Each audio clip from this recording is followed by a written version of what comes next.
Hello, my friends, and welcome back. Thank you very much for being with me again today. Finally, the Russians are saying it out loud, and that is the United States tries to open a second front against Russia. I said this for almost a year already, and they will point out to the same region, the same countries I pointed out in February 1st, 2023. So 11 months ago, I made this video right here, the second one. Second war front opening in Georgia, question mark. Zelensky wants nations liberated from Russia and Moldova and so on. The first one right here, a second war in Europe started. Azerbaijan attacks Armenia. Al Capone succeeds to open second front, question mark. Now, I use question marks when I make certain statements or I reach certain conclusions, because if I make a statement based on my analysis, these idiots will say, oh, that's false information over there, because with their little baboon heads, they cannot figure things out. So when I say, hey, let's say, they opened a new front that's going to be in the Caucasus, false information, misinformation, or disinformation, which is not true. That's an assessment based on my knowledge, based on my experience, and how I see things. It's an analysis. But they don't take that. They say it's a statement, and therefore it could be viewed as blah, blah, blah, tra-la-la, which is wrong. That's why I ask questions, even though in my mind, 99% certain, I am certain, 99% certain that this is what it is. But I have to ask questions, make it in a question format. I don't use the proper language or the grammar, which would be does a second front, ba ba ba. No, I say second front opening, question mark, which is obviously incorrect. But nevertheless, gotta work with what we have. So in February 1st, 2023, I said there's gonna be an open front, second front open in the Caucasus. That's exactly what the Russians came today and they said. So I was 11 months louder. Not that they didn't think about it or it was, oh my God, so genius move. But I guarantee you if I would make that in a statement, affirmative statement, then that would be called this and called that. So that gets me to the article that I will discuss today and two maps to show you where all these things I think started, but it's not a hot war yet, but it is in the making. Here, this is the article from Russia Today, 30th of December 2023. US opening, quote unquote, second front against Russia. That's a statement. He can make a statement. Okay, that's his assessment. He can have that. I can't really have it in my free country here. Moscow claims Western meddling in other countries' affairs has always left only scorched earth behind, the deputy foreign minister has said. Washington has long been eager to open a second front against Russia in the South Caucasus by interfering in the regional affairs. Deputy Minister Mikhail Galuzin has said his comments come amid an all-time low ties between Russia and US due to Washington's push to support Kiev in its fight with Russia. That's incorrect. That's incorrect, this statement. I would make it this way. The ties between the United States of America and Russia are at all-time low because the United States of America, the interest that shackled the United States of America, are pushing to destroy Russia through Ukraine. That's how you make it. Because the United States of America is shackled by the interest.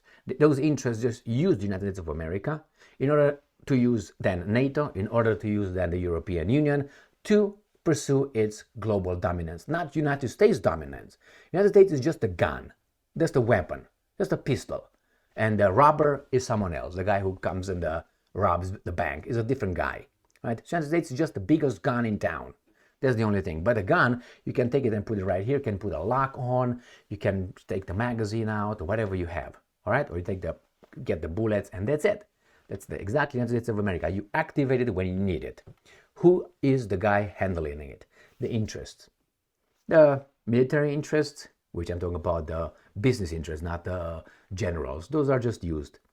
Right? The military is just used. So you got the military-industrial complex, which is so-called weapons donors. And then you have the arms manufacturing companies. you have the banking system, and you have the energy, lights and gas and all that. So let's go back to these guys and see what other things this foreign minister, or whatever his official deputy foreign minister, has to say. And then I'm going to show you two maps to make sure that we find the location. It says here, in an interview with RIA Novosti on Saturday, the senior diplomat weighed in on tensions between Armenia and Azerbaijan, fueled by the decades-long standoff over Baku's breakaway region of Nagorno-Karabakh. I said that's what's going to happen between Armenia. Then Armenia needs Georgia to have access to the Black Sea. That's the only way. Armenia cannot use Turkey for obvious reasons. Washington makes no secret of the fact that it sees the South Caucasus as a springboard for opening a second front against Russia. This is fundamentally at odds with the true interests of the people of the region. Well, they're going to be used like the Ukrainians are used, and there's going to be the same thing what they will probably try to do with some other useful idiots in Europe, which could be the Poles, Romanians, Bulgarians, Baltic states, which again will be fueled based on some populations' hatred towards other populations, and is going to be easy. Why? The baboons, baboons, human beings in general, will do what you tell them. Just give them some little colored beads or something, and they're going to be like, ooh, that's mine. All right, so let's move on to whatever this guy has to say here. And he says the pattern. That's exactly the pattern I've been suggested. The pattern is simple, he says. First, they meddle somewhere under the guise of nice slogans: democracy, freedom, all these things, human rights, rights, this group's rights, that group rights, and wreak havoc, or whatever, havoc. And when it all heats up, they flee, leaving scorched earth behind, he suggested. So this is one. Now let's see where are the locations, correct, that this guy is talking about. So this is the Caucasus. Let me do you a favor. How about this? And get myself out of it. So here we have between the Black Sea and the Caspian Sea. This is the South Caucasus with Georgia, Armenia, Azerbaijan. There's a problem here for Armenia.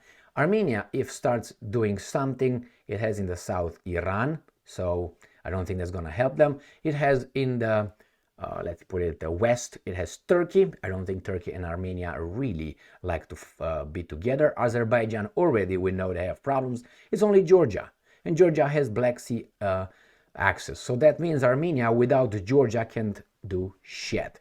Got that? So as I said many times before, Georgia will have a little revolution, and after Georgia or during Georgia's revolution, Armenia will join in, and they will be helped maybe through the Black Sea. And I guarantee you the Russians will destroy them. Turkey will not help. Iran will not help. The Caspian Sea, what are they going to come through Pakistan, or what are they going to come to what? What's that? Afghanistan or something? This area? No. To Russia? No. And that's one map. I'm going to go to the next map, which is right here, so you can see it better. And again, I will do you the same favor I did you, or maybe I do like this. How about that? And I don't do you any favors here. You're stuck with me, my friends. You're stuck with me.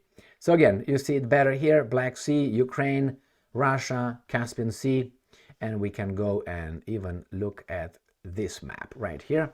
And now I will do you a favor. Abracadabra.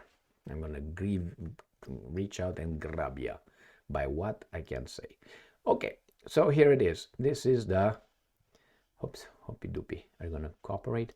Right here. So this in the south is South Caucasus, and down here is the Black Sea. Or if you want to look over this, you got this one. East Black Sea is right here. So this is the map.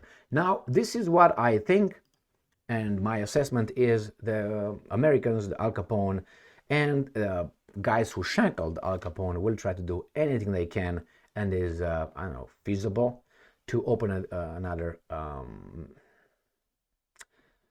do you call it, functional front. You can't just have something or distraction for a week and gone. It's going to be like a loops and gone. No. They want to have something where they think they will just split the Russian forces in two, thinking that the Russians actually are really stretched. Remember, Russia has a population of about 145 million people. So 145 million people, that's half of the United States, a little bit small, but anyway, half of the United States of America. Now, Russia fights in Ukraine with about 600,000 people. Let's give them, with everything they fought, with all the losses, let's say that's 1 million. Let's say they have 400,000 people dead already. With the 600 they have right now, they have 1 million people involved in this special military operation. That's why it is a special military operation, because Russia has a potential of a general mobilization of about 30 million people, and they fight with 1 million people. So it's what? 1 in 30. So that's why Russia is not extended or stretched by the number of personnel. Do you think that Russia is so dumb and puts everything in fighting Ukraine? No.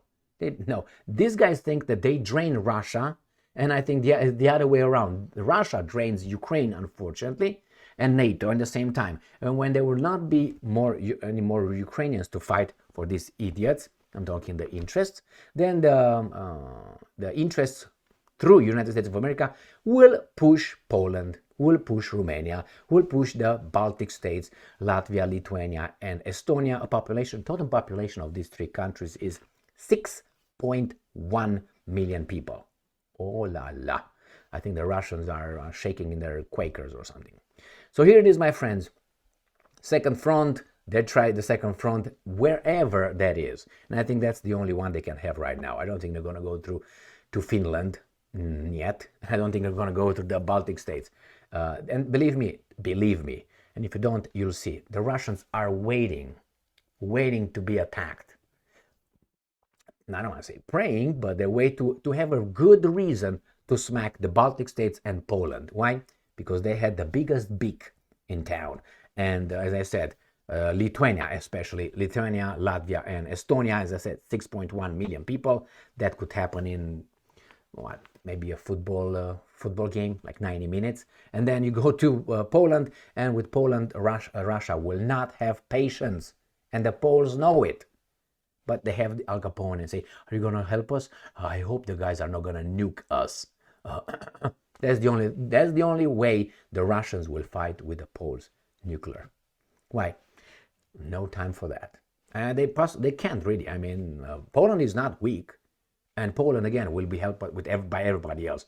A few nuclear weapons will get everybody back in their homes. I'm talking about the Western. You'll see. I hope they don't get to that point, but they still push. They push and they push and they push. Now they're gonna probably send boots on the ground, and I'm waiting for them for the Western idiots to claim and announce, yeah, we're gonna make we proclaim free free fly zone over Ukraine. Who the fuck are you to do that? Get lost. That's what the Russians say. Oh, we implemented free no fly zone in Libya. And Gaddafi listened to that. Why? NATO told them. NATO said, we're going to bomb you. What was NATO doing in Libya again? So the same. The Russians will say, yeah. Just dare to shoot one of our airplanes. We're going to you up. If they don't do that, then, maybe they have other plans that I cannot comprehend yet. And I'm pretty sure there are many other plans that they have that they don't make public or we never might have thought of. Even though if you look at geopolitics here, I don't think it's such a big secret of what's going on. I don't think we are too far away from what's going on. Yes, there are things that we don't even dream they exist, maybe. I mean, possibly. Certainly we don't know everything, that's for sure. But anyway, I don't think overall we know what's going on. Thank you very much for being with me again today. Stay strong, stay smart, look for the truth, and be just.